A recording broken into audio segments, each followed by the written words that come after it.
स्वीकार कीजिए ब्रजेश मिश्रा का और आप देखना शुरू कर चुके हैं द डिबेट। आज हम बात करेंगे बहनों भाइयों की अलीगढ़ में राजनीतिक दलों का ताला बंद हो गया है और इस ताले की चाबी जनता के पास है। क्या ये ताला खुलेगा और खुलेगा तो किसके लिए? हम इस विषय पर आज बहुत गंभीर चर्चा करेंगे। बहनों भाइयों, आज प्रधानमंत्री नरेंद्र मोदी ने पश्चिम उत्तर प्रदेश में अलीगढ़ से चुनावी शंखनाद कर दिया है। अलीगढ़ जो अपने तालों के लिए मशहूर है, वहां तमाम राजनीतिक दलों के ताले जनता ने बंद कर रखे हैं। अब ये ताला किसके लिए खुलेगा, ये एक बड़ा प्रश्न है। लेकिन क्या पश्चिम उत्तर प्रदेश की जाट बहुल राजनीति को आज की इस रैली के जरिए भारतीय जनता पार्टी हैंडल कर पाएगी? ये एक महत्वपूर्ण घटनाक्रम है। क्या पश्चिम उत्तर प्रदेश में मोदी योगी का जादू चलेगा या फिर अखिलेश यादव, मायावती और जयंत चौधरी चलेंगे? कौन चलेगा पश्चिम में? पश्चिम की राजनीति कई मायने में बड़ी कॉम्प्लिकेटेड है और वहां विषय से ज्यादा इमोशंस महत्वपूर्ण होते हैं।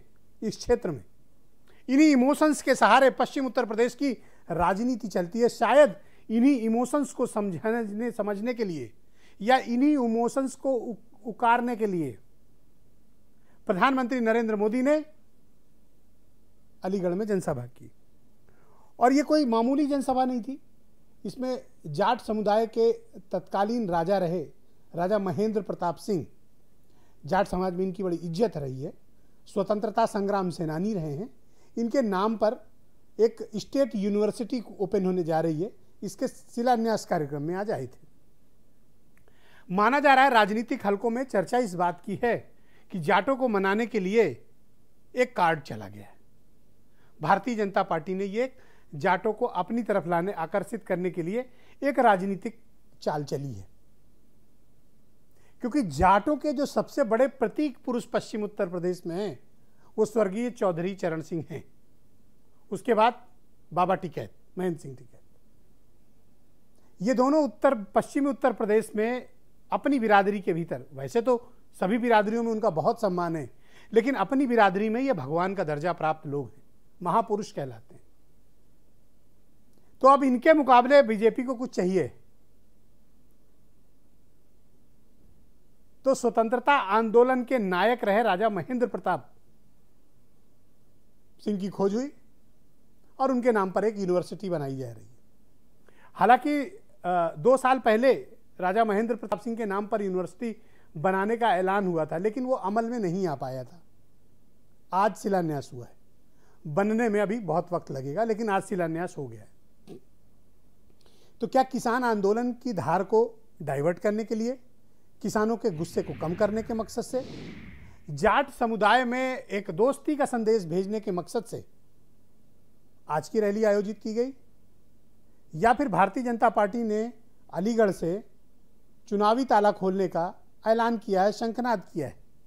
क्योंकि आज प्रधानमंत्री की रैली के तमाम कंटेंट चुनावी भाषण जैसे थे, तो इसलिए माना जाना चाहिए कि उनकी आधिकारिक तौर पर चुनावी रैली आज से प्रारंभ हो गई है। अभियान का श्री गणेश हो गया है। विपक्ष के पास इसका काउंटर क्या है? विपक्ष बीजेपी के इन तरकीबों से कैसे मुकाबिल होगा, मतलब कैसे लड़ेगा? विपक्ष के पास क्या हथियार हैं, क्या मुद्दे हैं? और आप देख रहे होंगे कि मुद्दे किधर जा रहे हैं। मैं मुद्दों को बहनों भाइयों डाइवर्ट होते हुए देख रहा हूं। मैं नहीं जानता कि आप देख पा रहे हैं या नहीं देख पा रहे हैं, बट मुद्दों का डाइवर्जन शुरू हो गया है। जिस चौराहे से आप गुजर रहे हैं वो चौराहे से एक कट आ गया है। अब आपने सीधे चलना है या कट से मुड़ जाना है, तय आपने करना है। लेकिन मुद्दों का डाइवर्जन उत्तर प्रदेश में प्रारंभ हो गया है। हमें कोर इश्यूज पे, मूल मुद्दों पर नजर भी बनाए रखनी है, ध्यान भी बनाए रखना है और नेताओं को उससे भटकने भी नहीं देना है। साथ ही हमको अपने राष्ट्र नायकों को, राष्ट्र नायिकाओं को, इस देश की आजादी में अपना खून पसीना बहाने वाले हमारे बुजुर्गों को हमें उतना ही सम्मान देना चाहिए, उनके बारे में स्मरण करना चाहिए, उनको अपनी यादों में ताजा करना चाहिए और उनसे प्रेरणा लेनी चाहिए। मैं इस हक का हूं। लेकिन हमें यह भी देखना होगा कि साथ ही इसका कोई राजनीतिक इस्तेमाल तो नहीं हो रहा है। क्योंकि राजा महेंद्र प्रताप सिंह के बारे में मशहूर था कि वो अटल बिहारी वाजपेयी को हराकर उनकी जमानत जब्त कराकर सांसद बने थे मथुरा से।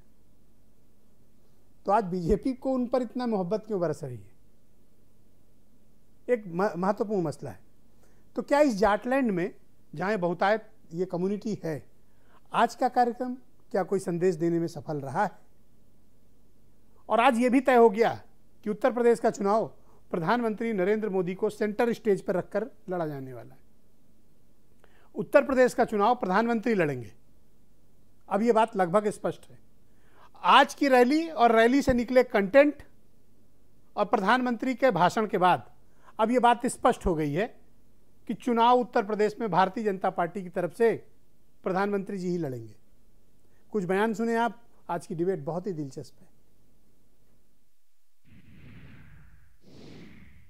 कल तक जो अलीगढ़ ताले के जरिए घरों की दुकानों की रक्षा करता था, वो 21वीं सदी में ये मेरा अलीगढ़ हिंदुस्तान की सीमाओं की रक्षा करने का काम करेगा। राजा महेंद्र प्रताप सिंह जी के नाम पर विश्वविद्यालय आजादी की लड़ाई की उस गाथा को एक बार हम सब के लिए फिर से स्मरणीय बना दे रहा है।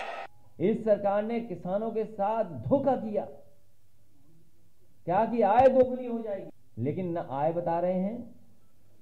और महंगाई के कारण चाहे वो डीजल हो, पेट्रोल हो, सिलेंडर हो, उसकी महंगाई कितनी हो गई। भारतीय जनता पार्टी की सरकार का जाना तय है। उत्तर प्रदेश की जनता ने मन बनाया है कि बदलाव आएगा और समाजवादी सरकार दोबारा बनने जा रही है उत्तर प्रदेश में। अभी महापंचायत मुजफ्फरनगर में हुई, उसमें 90% जाट थे, हिंदू मुस्लिम जाट। हिंदू भी जाट होता है, मुस्लिम भी जाट होता है, उनकी सुनवाई नहीं हुई। अभी करनाल में एक महापंचायत हुई, उनकी कोई सुनवाई नहीं हुई। तो ये सब ड्रामा है, नाटक है, और आगे मैं क्या कहूँ। चुनाव नजदीक आ रहा है, नाटक तैयार हो रहा है।